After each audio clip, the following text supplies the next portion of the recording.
ان پر تنقید کا حق آپ کو حاصل ہے، ان سے اختلاف کا حق آپ کو حاصل ہے. وہ حاکم مطلق نہیں ہے، وہ عامر نہیں ہے. آپ کو معلوم ہے کہ حضرت عمر پر ان کے کرتے کے اعتبار سے جو ہے وہ تنقید ہو گئی تھی. تنقید کرنے والا کون تھا؟ سلمان فارسی رضی اللہ تعالی عنہ. ان کے بارے میں حضور نے فرمایا سلمانو منا اہل البیت، یہ تو ہمارے اہل بیت میں سے ہے، اتنا قریب ہے. حضور حضرت عمر خطبہ دے رہے ہیں اور وہ کہتے ہیں کھڑے ہو کر لا سمع ولا طاعہ، نہ سنیں گے نہ اطاعت کریں گے. کلمہ بغاوت ہے. تو کوئی ناگواری کا احساس نہیں. مجمع عام میں بات ہو رہی ہے. کیوں کیا بات ہے؟ یہ جو کرتا آپ نے پہنا ہے یہ ان یمنی چادروں سے بنا ہے جو مال غنیمت میں آئی تھی، اور جتنی ٹکڑا جو ہے ہر مسلمان کو ملا اس سے کرتا نہیں بنتا، اور آپ ہیں بھی طویل القامت، آپ کا کرتا کیسے بن گیا؟ فرماتے ہیں عبداللہ سے، اپنے بیٹے سے، عبداللہ ابن عمر رضی اللہ تعالیٰ عنہ، عبداللہ تم وضاحت کر دو. وہ کھڑے ہو کے کہتے ہیں نہ میرا کرتا بن رہا تھا نہ ابا جان کا، میں نے اپنے حصے کا کپڑا ابا جان کو دیا ہے، اس سے یہ کرتا بنا. الآن نسمع ونطیع، بس اب اس کے بعد آپ فرمائیے، آپ جو کہیں گے سنیں گے اور اطاعت کریں گے. یہ متوازن نظام، نہ ڈکٹیٹریت ہے کہ کوئی بول نہیں سکتا. تم اور حاکم وقت پر تنقید کر رہے ہو اور برملا کر رہے ہو. ایک عورت پکڑ لیتی ہے حضرت عمر کو رضی اللہ تعالیٰ عنہ. حضرت عمر نے آرڈیننس نافذ کر دیا تھا کہ اتنے سے زیادہ، اتنی رقم سے زیادہ مہر نہیں رکھا جا سکتا. کہ عمر تم کون ہوتے ہو ہمارے حق کے اوپر پابندی لگانے والے؟ جب قرآن میں ہے وَآتَيْتُمْ إِحْدَاهُنَّ قِنْطَارًا، چاہے تم نے اپنی کسی بیوی کو ڈھیروں سونا دیا ہو تب بھی طلاق کی شکل میں واپس نہیں دے سکتے.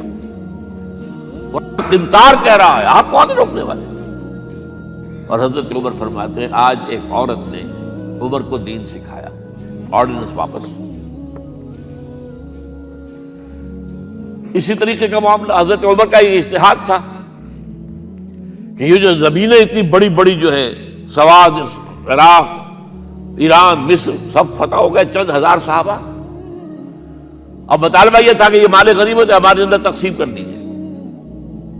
جیسے حضور نے غزوہ خیبر میں جو زمینیں تھیں یہودیوں کی وہ مجاہدین میں تقسیم کر دی تھی. دلیل موجود، دلیل بھی سنت رسول سے ہے صلی اللہ علیہ وسلم. حضرت عمر کی حکمت کچھ اور کہہ رہی ہے. یہ بات تو میں اپنے انداز سے کہہ رہا ہوں کہ اگر ایسا ہو گیا تو تاریخ انسانی کی سب سے بڑی جاگیرداری قائم ہو جائے گی. کتنے بڑے بڑے رقبے جو ہے صحابہ کو مل جائے گا. لیکن انہوں نے جو بات بیان کی وہ یہ تھی اگر یہ سارا تقسیم ہو گیا تو بعد میں آنے والوں کے لیے کیا رہے گا، اور جو فوجیں اب ہمیں پورے نظام کے لیے رکھنی پڑے گی ان کو کون سپورٹ کرے گا، ان کے لیے کہاں سے خرچہ آئے گا. تو انہوں نے طے کیا کہ یہ مال جو ہے مال فے ہے، یہ بیت المال کا ہے. جو مال غنیمت ہے وہ صرف وہ ہوگا جو عین محاذ پر حاصل ہوا ہے. ہتھیار ہیں یا بھیڑیں بکریاں ہیں یا اور جانور ہیں، یا وہاں پر جو پکڑے جائیں گے قیدی وہ غلام ہوں گے، وہاں پر اگر عورتیں ہوں گی پکڑی جائیں گی، کلیدیں ہوں گی. یہ نہیں کہ پورے ملک جو ہے وہ غلام بنا دیے جائیں اور پورے ملک کی جو زمینیں تقسیم کر دی جائیں. بعض صحابہ کھڑے ہو گئے نہیں. اب حضرت عمر نے ٹریبونل قائم کیا ہے. 5 صحابہ اوس میں سے، 5 خزرج میں سے بیٹھ جائیے. وہاں اپنا بھی وہ پیش کیا نقطہ نظر، باقی انہوں نے بھی کیا. وہ ٹریبونل نے فیصلہ کیا کہ عمر کی رائے صحیح ہے رضی اللہ تعالیٰ. یہ نظام سید القوم خادمہم، یہ اگر کوئی کہتا، اگر یہ مثالیں نہ ہوتی تو کہتے کیا تمہارا دماغ خراب ہوا ہے، یہ شاعری تو تم نے اچھی کر دی ہے، سید القوم خادمہم کبھی ہوا ہے؟ لیکن عمر نے بن کے دکھایا ہے. رات کے گشت پر ہے اور ایک عورت کے کراہنے کی آواز آئی ہے. معلوم ہوا کہ درد ذہن میں مبتلا ہے، کوئی اس کے اٹینڈ کرنے والی کوئی خاتون نہیں ہے. گھر سے گئے ہیں، فرسٹ لیڈی اپنی اہلیہ کو لے کر آئے ہیں، انہوں نے اٹینڈ کیا ہے. اور اس کے بعد بچہ ہو گیا تو اندر سے ان کی اہلیہ کا امیر المومنین مبارک ہو بیٹا ہوا ہے. ایک اور دفعہ اسی طریقے سے گشت پر تھے، ایک گھر میں سے بچوں کے رونے کی آواز آئی. معلوم کیا کہ ایک خاتون ہے اور بچے ہیں، کھانے کو کچھ ہے نہیں. اس خاتون نے کہا میں نے یہ آگ کے اوپر جو ہے ہانڈی رکھی اس میں پانی ہے، اور بچوں کو میں بہلا رہی ہوں کہ کچھ پک رہا ہے، ٹھہرو ذرا صبر کر لو، اسی طرح سو جائیں گے بھوکے۔ کانپ گئے، گئے بیت المال سے اور بوری گندم کی لے کر اپنے کندھے پر اپنے غلام سے کہا میرے کندھے پر رکھو، اس نے کہا میں لے چلتا ہوں حضور۔ نہیں، قیامت کے دن تم میرا بوجھ نہیں اٹھا سکو گے۔ اور وہ اپنے کندھے پر لاد کر لائے ہیں اور وہاں کھانا تیار کروایا، بچوں کو کھلایا۔ یہ نظام، یہ ہے رحمت للعالمین کا مظہر۔ یہ جان لیجئے سیرت محمدی صلی اللہ علیہ وسلم کے جب آپ مطالعہ کرتے ہیں کہ وہ سارا انقلابی جدوجہد کا دور ہے، اس میں ابھی نظام کی جو خوبیاں ہیں وہ پورے طور پر سامنے نہیں آئی تھی۔ ابو بکر صدیق رضی اللہ تعالیٰ عنہ کا دور خلافت جو ہے وہ بھی کاؤنٹر ریولوشنری موومنٹس کو ختم کرنے میں صرف ہو گیا ہے، جسے انگریزی میں کہتے ہیں للی ان بلوم، نظام اسلام۔ اسلام کا نظام عدل اجتماعی جو ہے ایک کھلے ہوئے پھول کی طرح نظر آئے گا حضرت عمر رضی اللہ تعالیٰ عنہ کے دور خلافت میں۔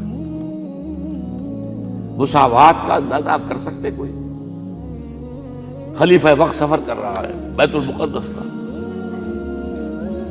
کتنے کئی سو میل، میرے کم سے کم 500 میل تو ہوگا مدینے سے بیت المقدس۔ ایک اونٹنی ہے، ایک خادم ساتھ ہے، اسی اونٹنی کے اوپر راشن بھی ہے راستے کا، لہذا ایک وقت میں ایک آدمی سوار ہو سکتا ہے، دو نہیں۔ ایک منزل خلیفہ اوپر بیٹھے ہیں اور خادم آگے چل رہا ہے نکیل پکڑ کر، ایک اگلی منزل میں خادم اوپر بیٹھا ہے اور خلیفہ آگے جو ہے نکیل پکڑ کر چل رہا ہے۔ جب آخری منزل آئی تو وہ خادم کی باری تھی اوپر بیٹھنے کی، اس نے ہاتھ جوڑ دیے کہ خدا کے لیے لوگ کیا کہیں گے، مجھے کہیں گے تمہاری یہ جرت۔ فرمایا نہیں، الدور دورک، نہیں، یہ تو حساب کا معاملہ ہے، میتھمیٹکس کا معاملہ ہے، یہ تمہاری باری ہے، بیٹھو۔ یہ بلندیاں، یہ عظمتیں، یہ عدل، یہ انصاف، اور پھر یہ کہ بوریا نشین، کوئی محل نہیں۔ ایک آیا ایرانی مدینے میں چکر لگایا، کوئی انہیں محل نظر نہیں آیا، اسے پوچھا ہے اینا ملککم، تمہارا بادشاہ کہاں ہے؟ جواب دیا گیا لیس لنا ملک ولنا امیر، ہمارا کوئی ملک نہیں ہے، بادشاہ نہیں ہے، ہمارا امیر ہے۔ کہاں ہے تمہارا امیر بھائی؟ وہ بیت المال کے کچھ اونٹ گم ہو گئے تھے، سب تلاش کر چکے، نہیں ملا، ہمارا خلیفہ خود گیا ہے۔ کسی کو ساتھ لے کر گیا ہوگا آئیڈینٹیفیکیشن کے لیے، تو دیکھا دوپہر ہو گئی تھی، دھوپ تیز ہو گئی تھی، حضرت عمر اپنے درے کو اپنے گردن کے نیچے رکھ کر ایک درخت کی چھاؤں میں آرام کر، نہ کوئی باڈی گارڈ ہے، نہ کوئی محافظ ہے۔ انہیں وہی کھڑے ہو کر کہا اے عمر، تم انصاف کرتے ہو تو تمہیں کوئی ڈر نہیں ہے، اور ہمارے بادشاہ خون پیتے ہیں لوگوں کا، وہ کانپتے رہتے ہیں، انہیں اونچی اونچی فصیلیں چاہیے، بڑے بڑے فوجی